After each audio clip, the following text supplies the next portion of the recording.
The graduating class of 2021. There has been so much connection that none of us really expected, I think.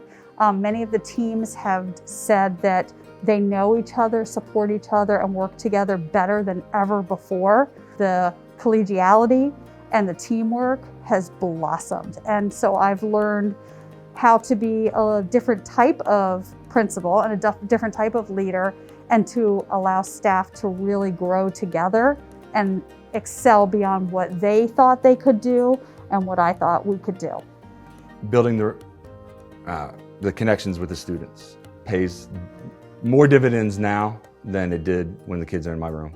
I think building those connections, those bonds with the students virtually, or the very few students we have coming in, show them that you care, you get that back. And they'll work hard for you. And they'll do what, things that you expect them to do. Talking with my school improvement team for this current year, we spent time thinking about how to reflect, and relationships was our biggest thing that we wanted to work on, because we felt that was the most important, because certainly if they know we care, then they're certainly going to learn and appreciate the environment that we built for them.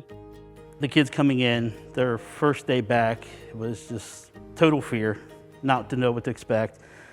Same with all the staff, us, my team, teachers. They didn't know what the logistics were, and to see them come in and adapt to it so quickly just really makes it look positive.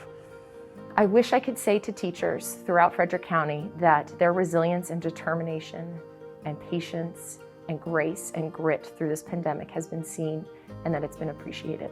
I'm a big voice for valuing diversity, cultural proficiency, understanding the effects of systematic racism. So I learned a lot from I did a book study, and I learned a lot from my colleagues about who they are, how they see education, and I felt like we grew together this year. With all that's going on in the world, it's nice to have a place where you can actually talk, and be a person of color in a place where, where the rest of the world may not value, and then having colleagues to actually sit down and talk to and have them understand where your point and your perspective. It's been nice. I think it gives me hope, because we're the fact that we get to have those conversations in school, and how that can change the world for some of these kids. Empathy.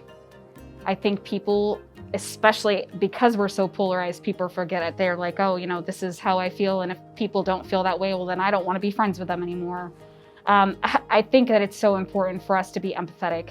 If you're in a situation where you're trying to understand why, John is not getting any of his work in, and why he's being non-responsive in class, the response shouldn't be, well, I'm frustrated and I give up on John. The response should be, I need to figure out what's going on with John and how I can support him. I truly, truly hope that this experience during the pandemic is going to change teaching for the better, that it's going to change this field, and that people are going to realize, hey, I don't only need to be responsive or flexible or keep equity in mind during a pandemic, it's all the time.